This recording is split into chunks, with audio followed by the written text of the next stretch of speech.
Hello everyone. Today, Ploy, Mam, Pim, and Pare are going to present you about the North Korea in both democratic and foreign affairs.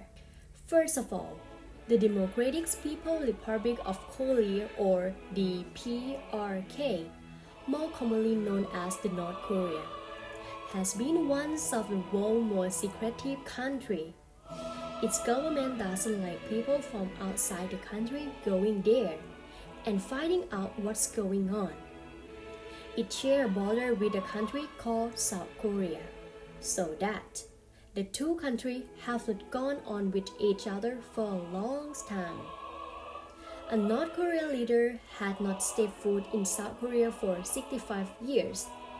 However, it changed in the April of 2018 when the North Korean leader Kim Jong-un met the president of the South Korea Moon Jae-in at the border between two countries.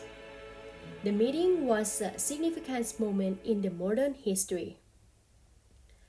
So, in order to better understand the North Korea today in terms of democratic and foreign policy, we need to look back over the last few decades at the history and the information in this following.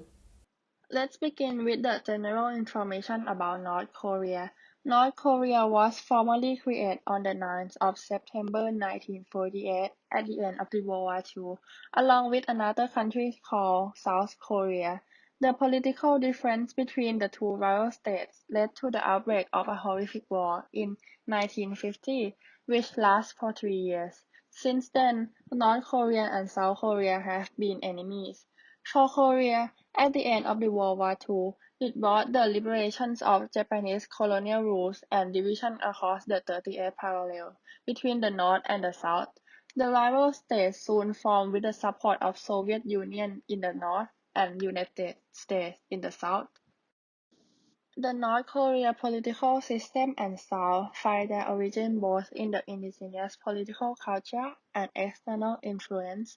The most important political force utilized by Kim Il-sung, which is to create a communist state.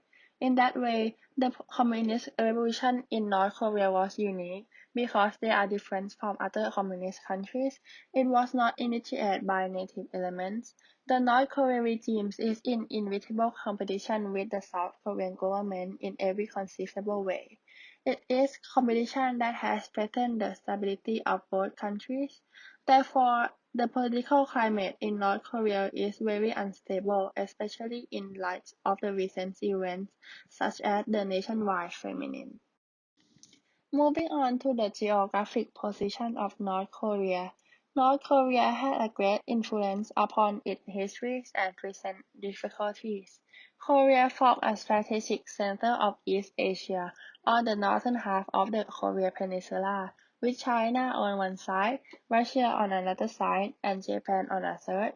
Because of this fact, both the cross currents of East Asia civilizations and the ambitions of Korean neighbors have flowed through Korea.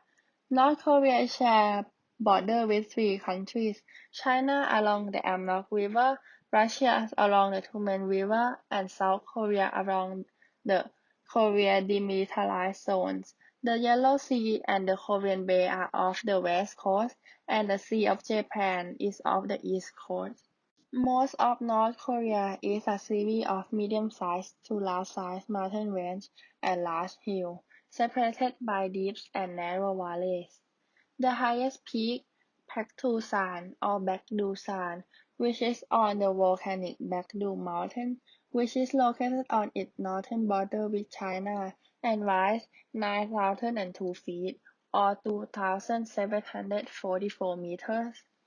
And the North Korea longest river is the Yalu or Yulu.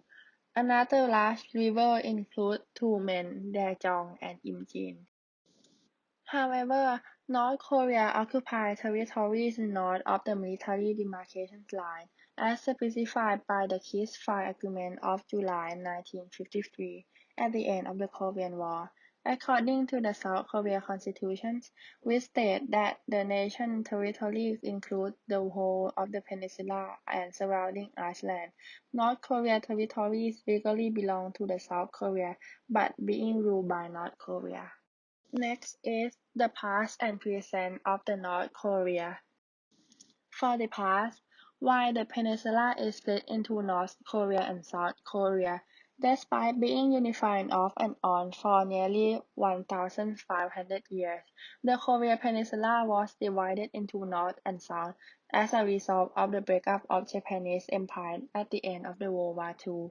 The precise locations of divisions at the 38th parallel latitude was chosen by lower-level U.S. diplomatic personnel.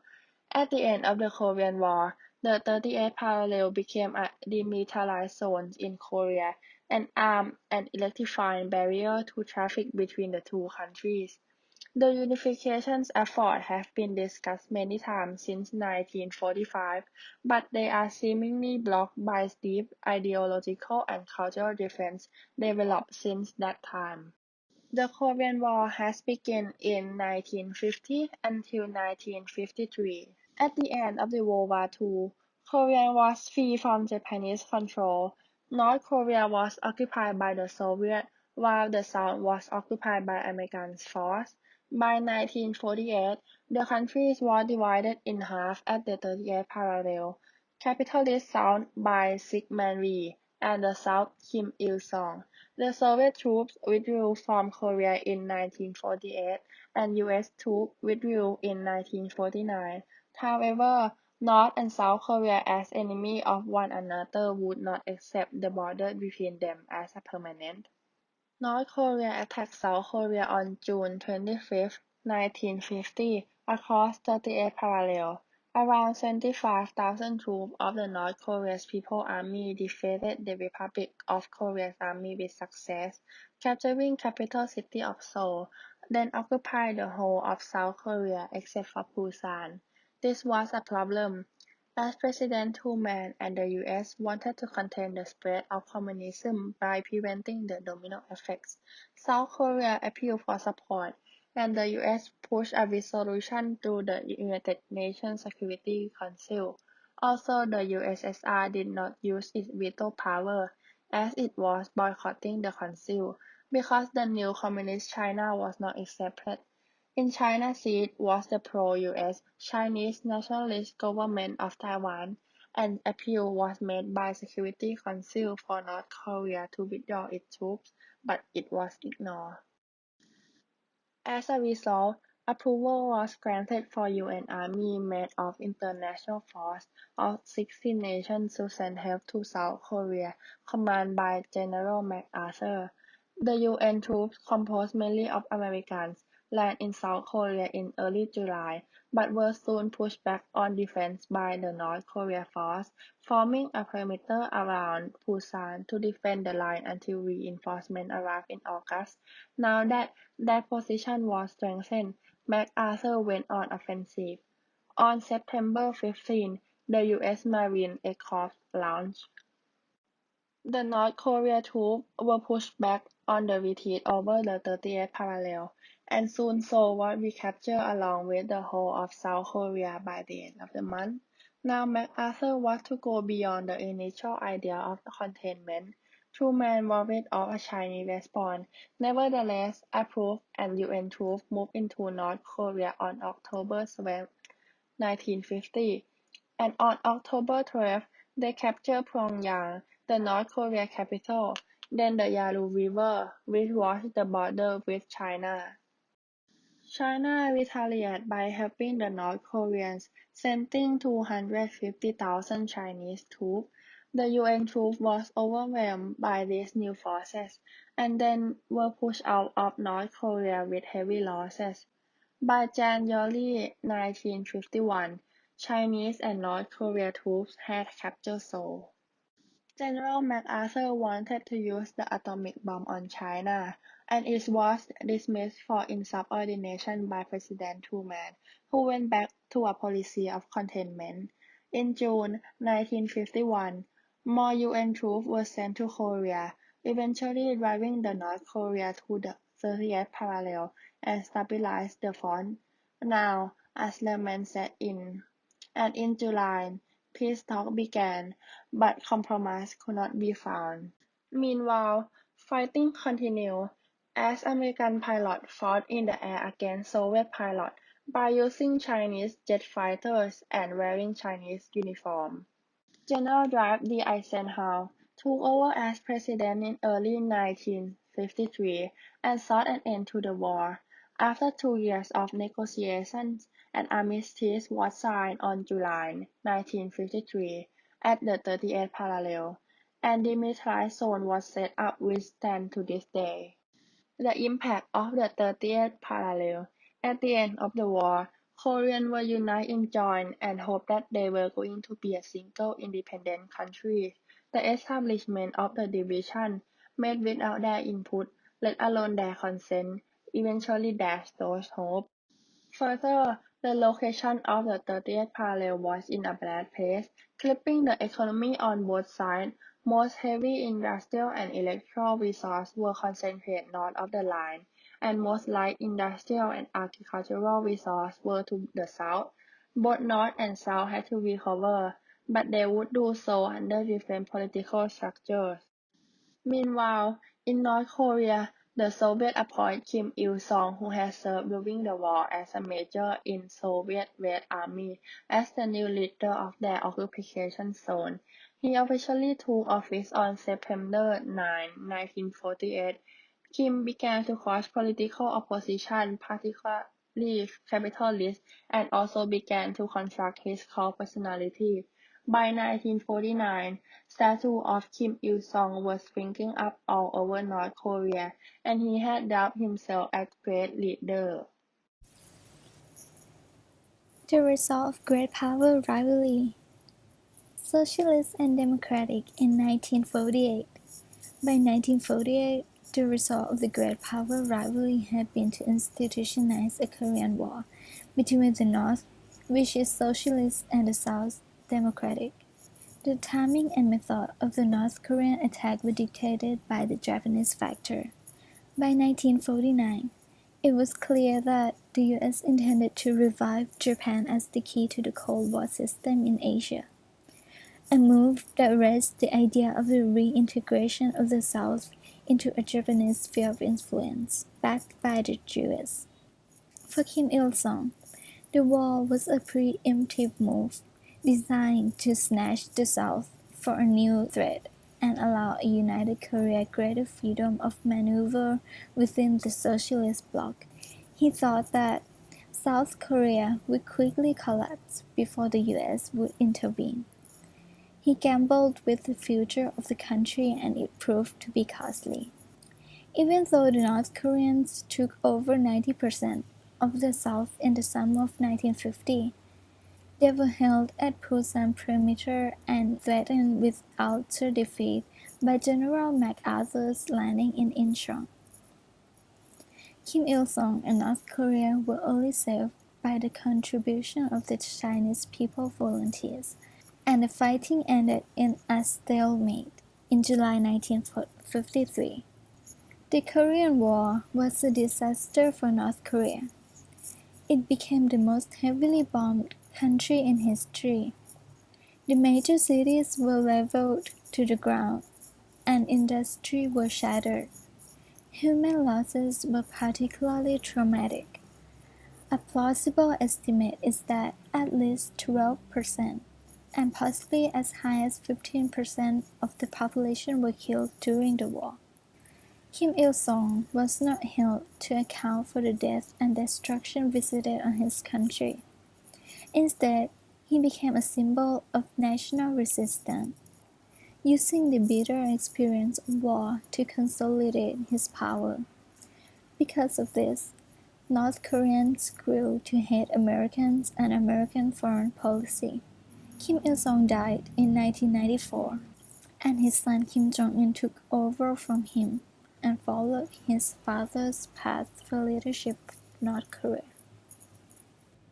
North Korea propaganda of the Kim regime.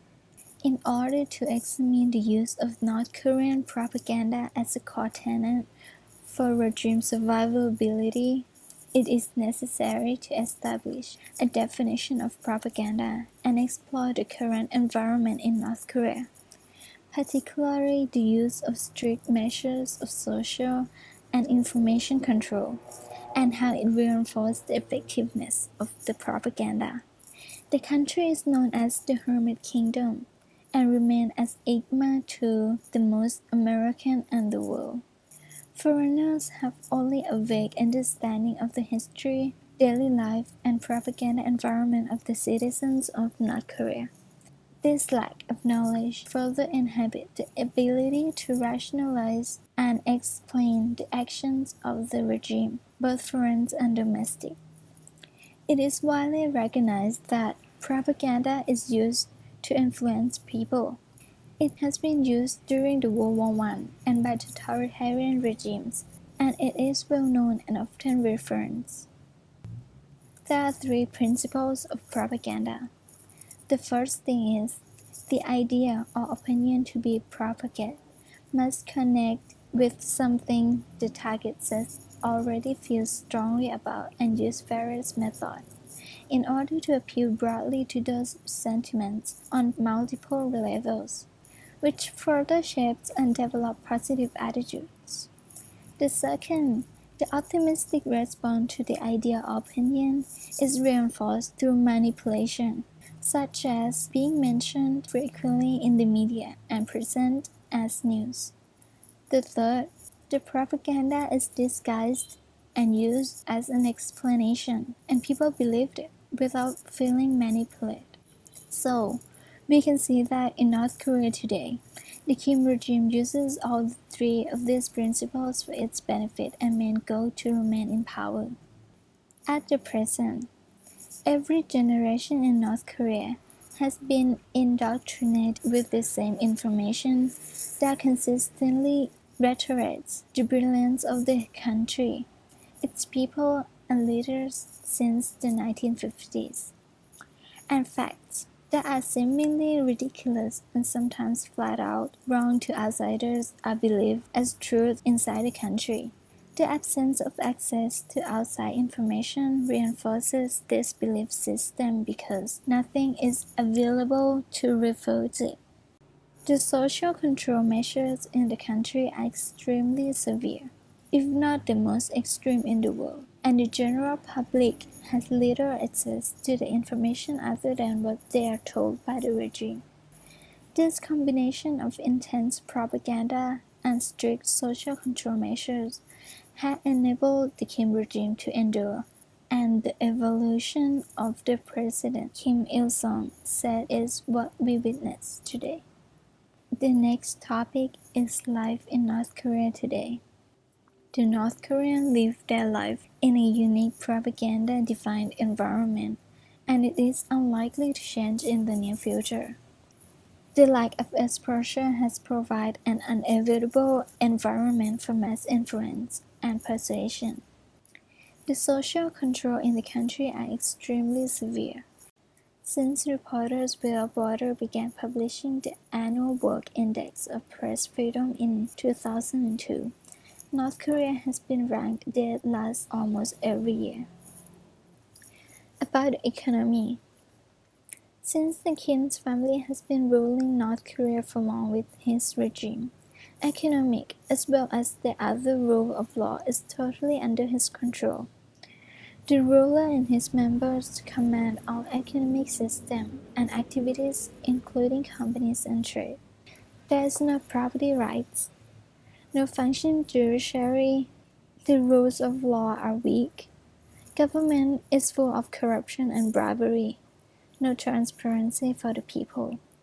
The government controlled centrally planned system for economy which include what and how much to produce for mostly all products. It could be said that almost the entire GDP comes from state-owned businesses. No business, labor, or monetary freedom. No trade, investment, financial freedom, and is restricted and minimal. Trade, investment, financial freedom are restricted and minimalized. Both international trade and inter-Korean trade, or trade between the North and South Korea, is also restricted and under governmental control. The UN sanctions affect the trade, and China is the only main trade partner for North Korea. The next topic is political overview. Others have described the DPRK political system as Stalinist, corporatist, mono-organizational, neo-traditional. Charles Armstrong, an American historian and the current Foundation Professor of Korean Studies at Columbia University, correctly pointed out that the state has displayed all these characteristics and the state has transformed since it was founded in 1948. According to the state propaganda, the DPRK is dependent upon a great leader for survival and prosperity. North Koreans are indoctrinated to believe that freedom and national independence are only possible by submitting to and supporting the leader, even if it means sacrificing one's own life. The ideological pillars of the state promise that, in return, the leader will protect North Koreans from hostile international environment. The Democratic People's Republic of Korea, or Socialist Fatherland of Juche self-reliance ideology, was founded by the great leader Amornrat Kim Il-sung. The DPRK has the political leadership system called Soyoung, or leader, or Kim Il-sung as the supreme socialist leader, even though it draws some influence from Leninism. The Juche ideology and Soyoung require its citizens unconditional and absolute obedience with Workers' Party of Korea, or the WPK guidance. The Socialist Constitution of the Democratic People's Republic of Korea is the Kim Il-sung Constitution, legally embodies Comrade Kim Il-sung's Juche state construction ideology and achievements. North Korean political leadership: Kim Il-sung, Kim Jong-il, and Kim Jong-un. North Korea has been under the rule of the Kim family since 1948, when Kim Il-sung, on the left, became the country's first leader. He was succeeded by his son Kim Jong-il in the center in 1994. Kim Jong-un became the third member of the family to rule the repressive nation, taking over after his father's death in 2011. A little fun fact: people in North Korea usually call the leader comrade, being friend, ally, mate, colleague, or fellow socialist or communist. The term is inspired by French Revolution as a form of address between socialists and workers, and often associated with communism. The Socialist Constitution of the Democratic People's Republic of Korea stated that the DPRK and the entire Korean people must obey the only great leader comrade, or the Kims, as the eternal president of the republic, defends and carry forward his ideas, and exploits and complete the Juche revolution under the leadership of the Workers' Party of Korea. Comrade Kim Il-sung, as the revolutionary hero, even though with limited evidence, became the first leader of the great leader after fighting with Japanese occupation in 1948. Later, his power was raised by being the Soviet Union's best buddy, which created a mixture of his cult personality and Stalinist ideology. Kim Il-sung also developed the immortal Juche idea, built up a solid basis of construction of a sovereign and independent state in the fields of politics, economy, culture, and military, and founded the DPRK until his death in 1994, when he was designated eternal president. He is said to have turned the whole society into one big, single-handedly united family. Kim Il-sung's oldest son, Kim Jong-il, was appointed General Secretary of the WPK in 1997, after being groomed for the leadership of some 2 decades. From 1994, Kim Jong-il was the DPRK's de facto leader, exercising executive power as chairman of the National Defense Commission, which is now the State Affairs Commission or SAC, as well as General Secretary of the WPK and the Supreme Commander of the People's Armed Forces. Moreover, Kim Jong-il, who almost never spoke in public, was internationally made fun of for his buff-and handle, platform shoes, and draggy jumpsuit. He died of heart problems in 2011, leaving the country to his relatively inexperienced third and youngest son. Kim Jong-un became the supreme leader of North Korea in 2011, succeeding his father Kim Jong-il. Kim Jong-un. Much of his early life is unknown to Western media, presumably born in North Korea. Kim is the son of Yo Young-hee, an opera singer, and Kim Jong-il, the dictatorial leader of the country until his death in 2011. Although Kim Jong-un implemented some economic and agricultural reforms, human rights violations and brutal suppression of opposition continued to be reported under his rule. He also continued the country's nuclear testing and development of missile technology in the face of international condemnation, though he announced intentions to be more cooperative in that area via historic meetings with South Korean President Moon Jae-in and the US President Donald Trump in 2018. When it comes to Kim's leadership, there's a lot to criticize, but North Korea leader Kim Jong-un has plenty to teach us about leadership today. There are 5 important lessons from the Supreme Leader. Lesson number 1. Don't annihilate your enemies.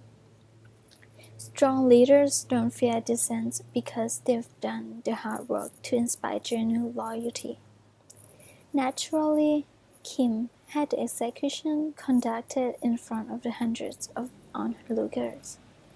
In all, Kim is thought to have executed over 70 dissenters since coming to power. Like many errant leaders, Kim sees an excessive show of force as a sign of strength that will teach people a lesson. Lesson number 2. Your people are not your pleasure squad. Great leaders believe that they are there to serve their people. Kim sees their position as having additional responsibility to serve those who follow them, to motivate them, and to help them achieve more than they ever thought possible. Lesson number 3. Don't fear those who might have something to teach you.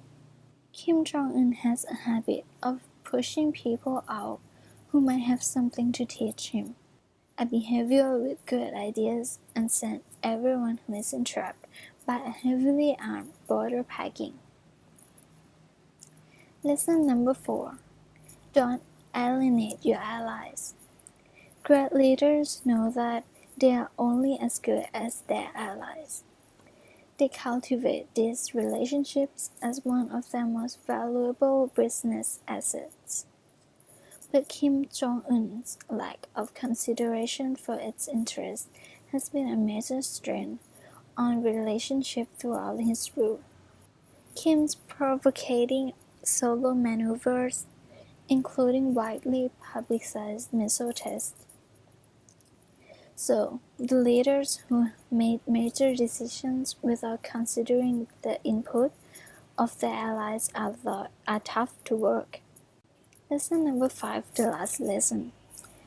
Know the difference between yielding power and having power. Kim Jong-un wants to tell Japan, "You are not the boss of me." True leaders are confident enough in their authority that there's no need to prove it. If you have to prove that you are the boss by going around showing everyone how powerful you are, you have got a big problem. To conclude about the democracy part, the current DPRK system is doomed to failure, but it could last for a considerable time. The international community could impose democracy through force, but that would require a very costly war that is politically untenable. Deterrence and containment are the primary policy instruments for dealing with Pyongyang for years or decades ahead. That means waiting for change to generate within, but the prospects are bleak. To talk about the humanitarian situations, the DPRK faces regular natural disaster and has experienced humanitarian emergency, including food shortage. In 1995, record threat and fallout of the collapse of the communist box subsidized trading system caused severe food shortage, which some sources estimate resulted in up to 2 million. The DPRK citizens dying from starvation and hunger-related illness. The resources shortage and inadequate sanitation facilities have led to serious public health concerns, including the re-emergence of diseases such as tuberculosis and malaria. Existing health services are unable to tackle increasing health problems and the prevalence of acute malnutrition. A rapid food security assessment issued by the UN Food and Agriculture Organizations in May 2019 suggests that the DPRK experienced its worst harvest in 10 years in 2018 and 19, leaving 10 million people suffering from severe food shortage.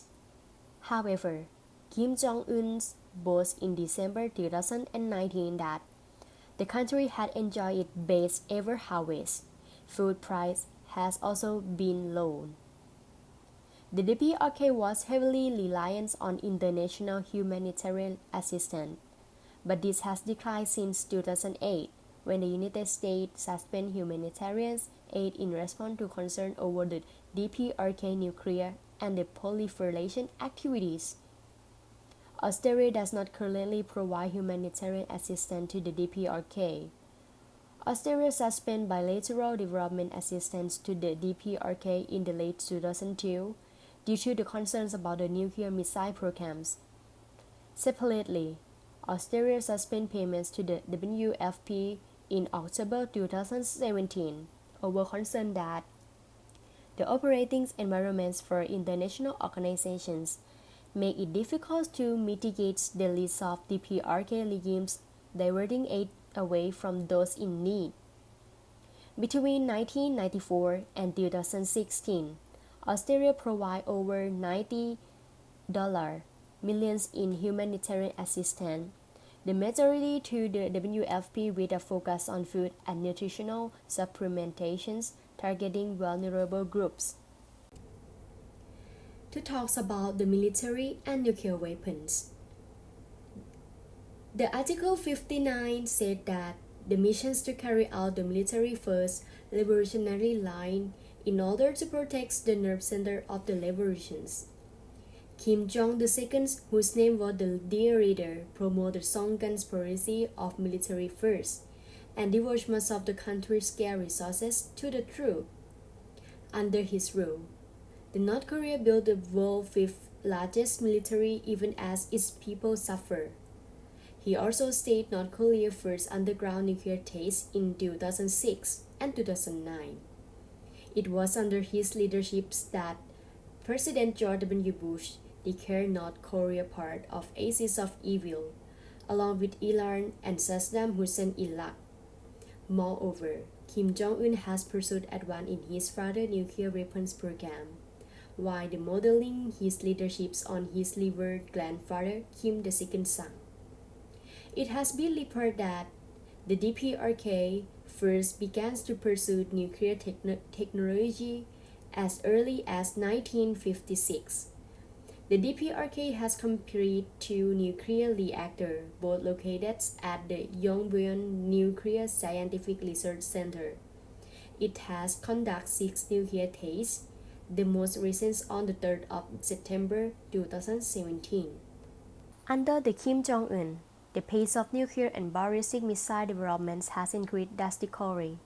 He conducted 2 nuclear tests in 2016 and more than 40 ballistic missile launches throughout 2017 and 2019. In August 2017, the North Korea fired 2 missiles able to carry weapons over the northern Japan and broadcast into the sea.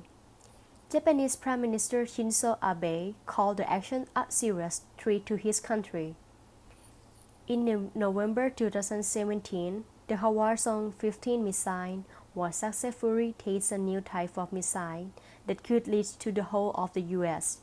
It was described as the country's most powerful. In 2019, the DPRK launches the ballistic missile on 13 occasions from the 4th of May to 28 November, involving 74 short-range ballistic missiles and 1 medium-range underwater launches ballistic missile, the most in any year under Kim Jong-un leadership. Next, Kim Jong-un pursued a so-called Beijing policy, which essentially means a dual focus on developing the economy and maintaining a nuclear weapons program that the country claims is for self-defense despite its threats to the turn of South Korea and the U.S. into sea of fire. Since then, the DPRK international relations declined, in particular due to its ongoing illegal development of nuclear and ballistic missile capability. The social conditions and human rights. To talk about the human rights violations in the DPRK. The violations extend to the systematic daily denial of basic freedoms, including freedom of expressions, religions and associations, which is extensive torture, public executions, collective punishment, and the extensive use of forced labor camp with oppressive conditions. Next, the DPRK government subjects its citizens to a pervasive program of instructions and close observations. Radio and television, it restricts to government broadcasts. Access to foreign media carry heavy penalty. Internet access is strictly prohibited. Other people do have access to a government-controlled internet. A travel pass is required for any movement outside one hometown. The permissions is required in order to enter or reside in Pyongyang. Tourism by North Korea, even to other communist countries, and among the elite is also non-existent. The tourism by foreigners to the DPRK is permitted, although strictly sticks to state-controlled official tour. The citizens of the North Korea do not receive any foreign newspaper, televisions, or radio broadcasts, and rarely meet foreigner-made comparisons to the Cold War era of the information controlled by Soviets and Eastern Europe, arguing that the citizens has more information available about life outside their own country than North Korean citizens have today. To talk about the right of women in the North Korea, they are suffer a length of sexual and gender-based abuses, in addition to facing violations of their rights common to the list of populations. These include rape and other sexual violence and torture in detention facilities and sexual exploitations or the forced marriage of North Korean women in China, and sexual gender-based violence and discriminations.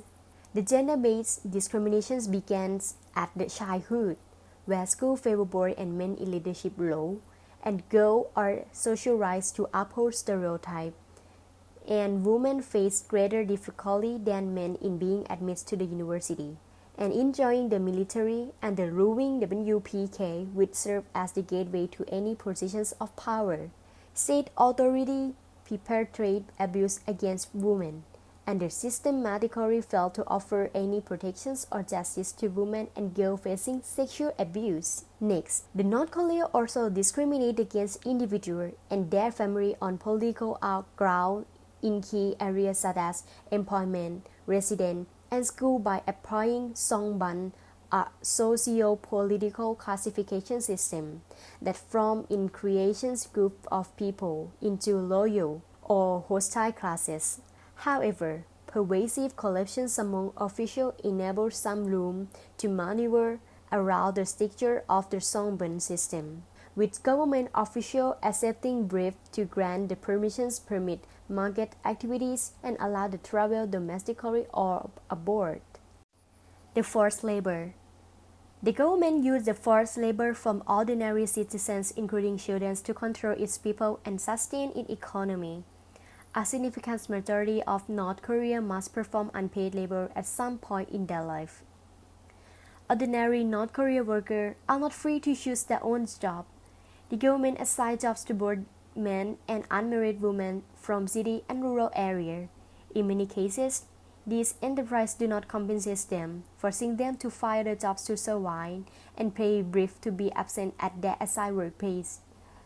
Failing to show up for work without permissions in the camp punishable by 3 to 6 months in forced labor training camps. Former North Korean students told Human Rights Watch their school forced them to work for free on farms twice a year for 1 month at a time. Some sources report that their school forced students aged between 10 and 16 to work every day to generate funds to pay teachers and school administrations to maintain school facility and carry out government campaigns.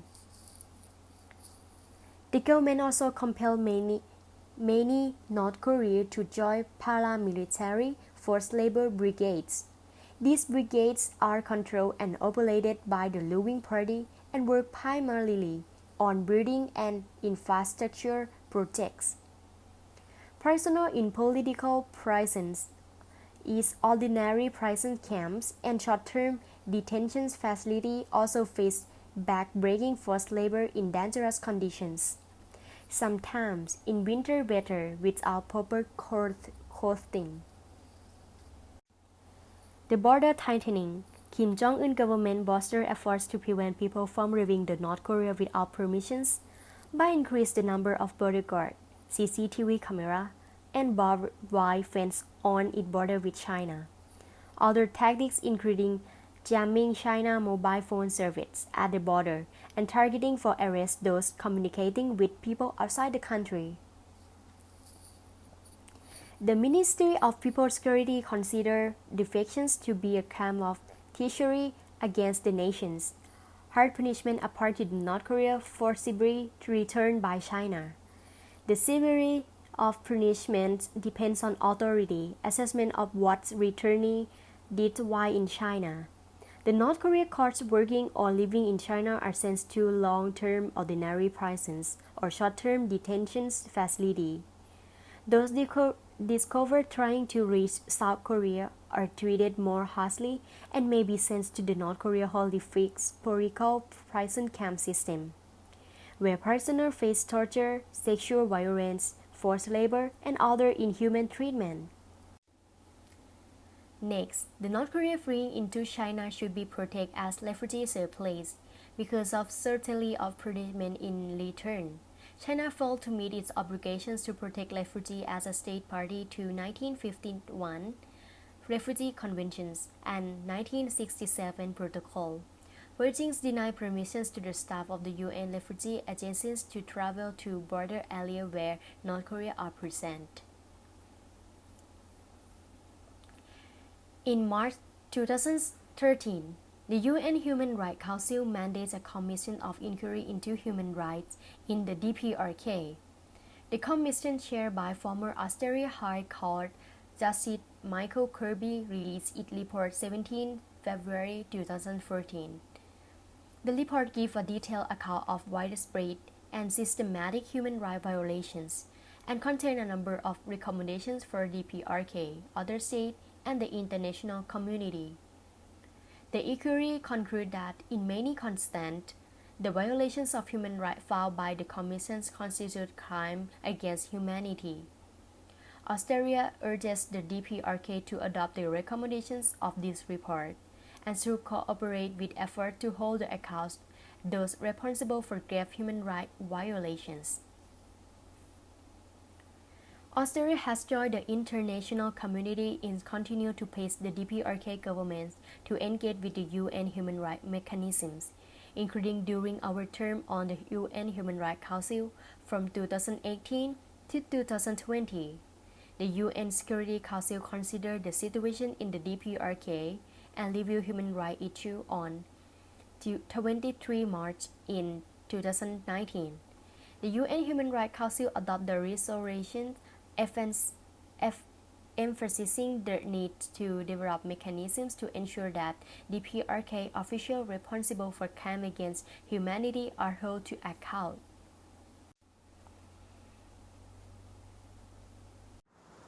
난 지금 북한에 와 있다. 어디 다친 데는 없어? 리정혁 씨는 참 좋은 사람이야. 갑자기 그런 생각이 들어요. 난 리정혁 씨가 행복했으면 좋겠어. The Crash Landing on You is the South Korea series that reflects the individual property rights are severely and restricts to the North Korean citizens today. It is a K-drama romance that shows the most realistic North Korea picture. It tells the story between the South Korean woman and North Korean army, but has been widely praised for its well-researched and portrayal of North Korea. In order to make the drama as real as possible, the team conducts detailed interviews with North Korean defenders, ranging from soldiers to wives of military officers, merchants, divers, doctors, and even pianists who have studied overseas. So, in this series, they also loved in a defector as one of their writers and got an expert in North Korean language to review their script. Miss Kang, who was defector in 2015, revealed that this series showed the difference between North and South Korea clearly. It explained the Southern and North Korean accent and the appearance. The series showed the everyday life of North Korean people in a small village, where breakout and house check happened regularly, which Miss Kang revealed that she once had to hide inside a furnace at the house of the broker who helped her to escape to avoid detection. In Dharma, show when the heiress had to hide in the kimchi storage area when security force came knocking one night. Second, a depict in the Dharma, North Korea are allowed to choose only from a fixed list of hairstyles, 18 for women and 28 for men. From the interview of Miss Kang said, there are punishment for you if you don't combine. Third, another realistic scene that electricity is very unstable in the North Korea because government own everything in the country, so that the train in the North Korea stop very often. In fact, she said when she first arrived in the South Korea, she was so surprised that the train came on time. And last, throughout the series, there are depictions of life in the North Korea that could be made incredible because North Korea is the only place that the Interpol cannot reach. As we can see in the series, we can be conclude that the Crash Landing on You series represents the most realistic North Korean living today. The individual property rights are severely restricted, as the state Article 21 said that there shall be no limits to the property which the state can own and all natural resources of the country, railway, air transportations, telecommunications, and postal organs, as well as major factories, enterprise, port, and bank shall be owned solely.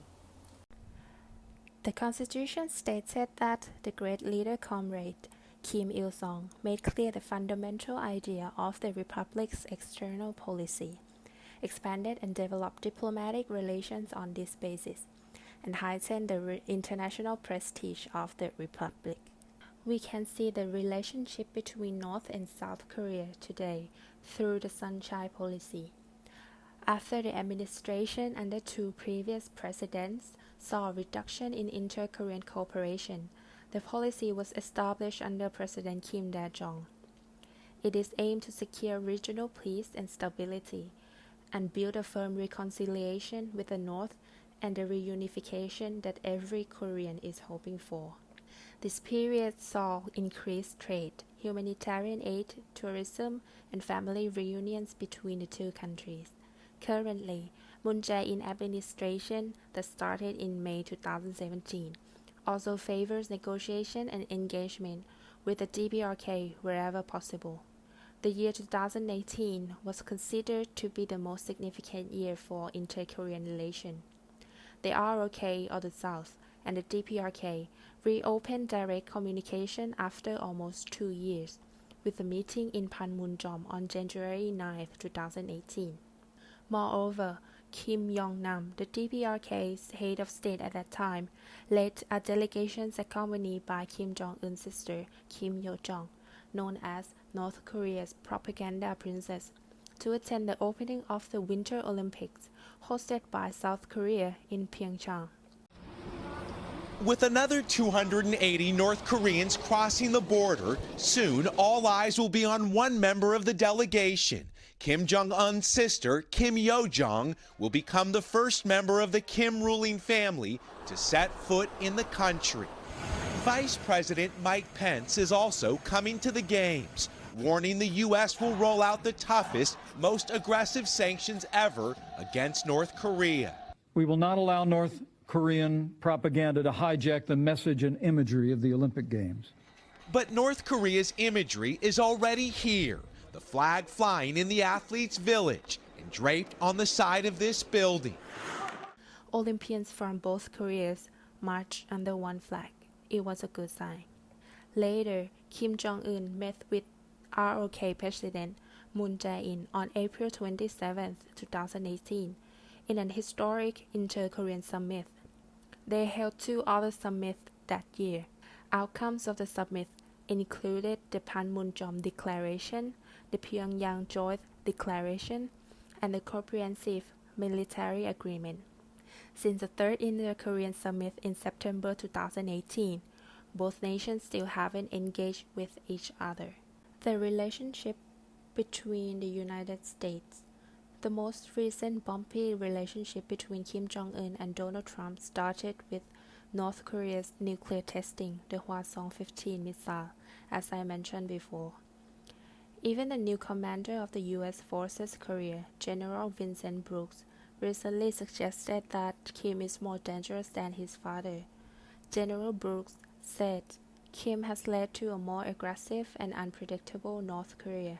U.S. President Donald Trump had to send warships and submarines to South Korea, a country where America has supported for a long time, to try to get Kim Jong-un to stop his weapon-building plans. In other words, a military message warning that if Kim bombed the U.S. with his nuclear, our troops are ready to bury you. At the start of 2018, Mr. Kim ended up in another war of nerves with President Trump. Mr. Kim made his New Year address saying he always has his nuclear launch button on his desk, and Mr. President responded by saying that his button was bigger and the weapons he had were bigger and more powerful. There have been many arguments between the US and North Korea in the past, and although they've never been friends, things have never got as far as war, because the two countries hated each other so much that their leaders never met before. Many people thought the relationship was getting better when the two leaders announced the face-to-face meeting. It was a moment of world history when Donald Trump and Kim Jong-un finally met on June 12, 2018 in Singapore. Well, this morning, North Korean state media has just debuted some new footage that was shot during the Trump-Kim summit in Singapore. Take a look at this. Okay, so the president extends his hand to this North Korean general. The general responds with a salute. The president returns the salute, and then both men shake hands. Why is this significant? Our military analyst, former Rear Admiral John Kirby, is back with me. Why is this so? Both arrived in Seoul. Trump was with his private Air Force One, and Kim came along with his jogging bodyguards.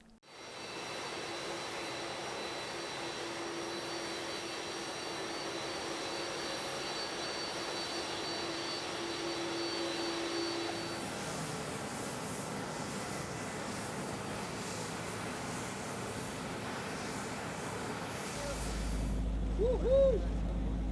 Oh, there you go. Look at that. Oh, all the presidents, man. Look at that. Look at them jogging, man. So cool. Woo! Look at that. Oh my God. Shit. They started with a handshake, and there were just two translators in the room with them. After the two leaders spent around 40 minutes discussing some of the issues between the two countries, they invited all their advisors to join them for lunch. The two countries then agreed to a statement about what they wanted to do to improve their relationships. Afterwards, as they both signed the joint statement in front of the members of the media, President Trump said, "We are going to take care of a very big and dangerous problem for the world. For me, it worked it out for both of us far better than anybody could have expected," Kim Jong-un added. "The world will see a historic change." The second historical moment happened at the end of June 2019. The two leaders walked across the 38th parallel, a line separating North and South Korea, where they shook hands. Then they walked back to South Korea. It made him the first U.S. president to visit North Korea. They planned to meet only for a short time, but ended up speaking with each other for about an hour and agreed to talk about denuclearization or no nuke deal. Again, this time, Mr. Kim said their meeting was a symbol of their excellent friendship, and Mr. Trump said it was a great day for the world. According to the UN Security Council resolutions, the DPRK nuclear and missile programs violate a number of commitments and agreements made by the DPRK. Acting under Chapter 7, Article 41 of the UN Charter does not authorize the use of force. It is formal obligation that the flag state shall direct the vessel to proceed to an appropriate and convenient port for the required inspection, meaning that if North Korea transports most prohibited materials under its own flag, the provision could provide additional incentives to do so. The UN Security Council agreed on greatly expanded sanctions against the DPRK. Many countries downgraded their diplomatic relations or cooperate with the DPRK. However, a number of countries still maintain diplomatic representation in Pyongyang or host DPRK embassies. The DPRK's continued commitment to its nuclear and missile program has put a severe strain on many of its international relations. These are the lists of commitments that DPRK had failed. Firstly, the Nuclear Non-Proliferation Treaty as a non-nuclear weapon state 1985 and declares withdrawal in 2003. Secondly, the Joint Declaration for a Non-Nuclear Korean Peninsula. Thirdly, the agreed framework between US and North Korea aimed at ending the DPRK's nuclear weapons program. Fourthly, the six-party talks between the North and the South Korea, China, the United States, Japan, and Russia. Lastly, the DPRK violated the Leave Day agreement that was made between the US and the DPRK in 2012. So what's the best way to stop Kim? Maybe as the UN spokesman Stefan Dujarric said, diplomatic engagement is the only pathway to sustainable peace. China's support for North Korea dates back to the Korean War, when its troops flooded in the Korean peninsula to support its northern ally. Continuously, China has been lending political and economic aid to North Korea's leaders, Kim Il-sung, Kim Jong-il, and Kim Jong-un. North Korea has faced many famines throughout its history. Internationals such as China, Japan, South Korea, and the US primarily aid them in food and energy assistance. More than 75% of food aid to North Korea since 1995. China can also be considered as North Korea's trade BFF or best friend, and it has the most influence over Kim Jong-un regime. Still, items such as fur, seafood, silkworms, and cell phones are imported in North Korea through China's border. Beijing has opposed harsh international sanctions on North Korea to avoid regime collapse and the refugee flowing in from its neighbor. Although Beijing appears to criticize its friend on nuclear development, some analysts say that its policy is still focused on stability. In the aspect of military and nuclear developments between the two nations, Pyongyang's nuclear tests and missile launches have complicated its relationship between Beijing, the broken of six-party talks. A purge of top North Korea officials since Kim came to power also raised concern from China about the stability and direction of North Korea leadership. Yet North Korea's recent diplomatic purge with the United States and South Korea appears to have paved the way for a reunion between Kim and China's Xi Jinping. Relationship with Thailand. With the latest development in U.S.-North Korea relations and improving inter-Korean ties, opportunities are open for Thailand as well as ASEAN to play a facilitating role on the Korean peninsula. Thailand and North Korea first established diplomatic relations on 8 May 1975. Their relations and cooperation have developed with ups and downs, depending on the general regional and global security environment. Pyongyang was the first communist country that recognized Thailand in order to end international isolation and balance South Korea's influence in Southeast Asia.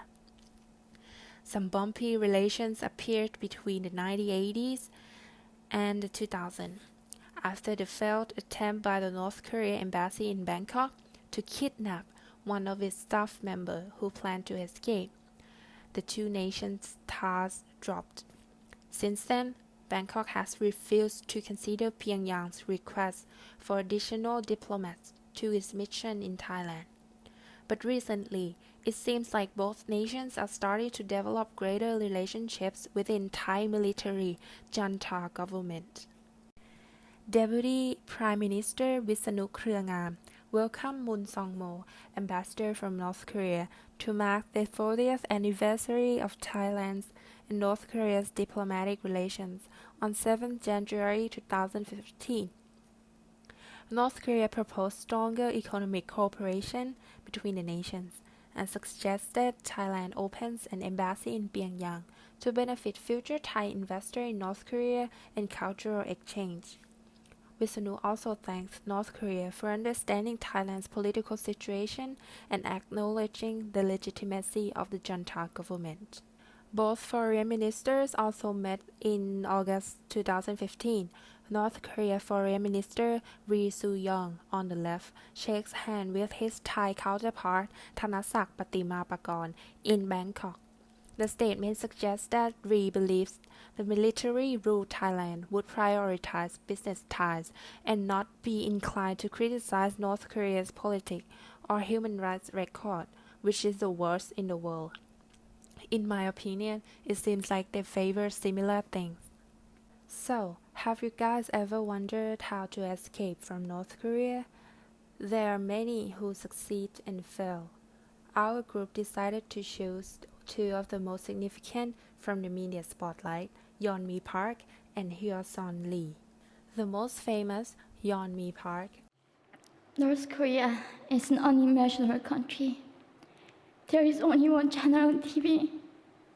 There is no internet. We aren't free to sing, say, wear, or think what we want. North Korea is the only country in the world that executes people for making unauthorized international phone calls. No books, no songs, no press, no movies about love stories. Every story was propaganda to brainwashes about the Kim dictators. When I was 9 years old, I saw my friend's mother publicly executed. Her crime, watching a Hollywood movie. North Korean refugees, about 300,000, are vulnerable in China. 70% of North Korean and teenage girls are being victimized, sometimes sold for as little as $200. Death or dignity. Armed with knives, we were prepared to kill ourselves if we were going to be sent back to North Korea. We wanted to live as humans.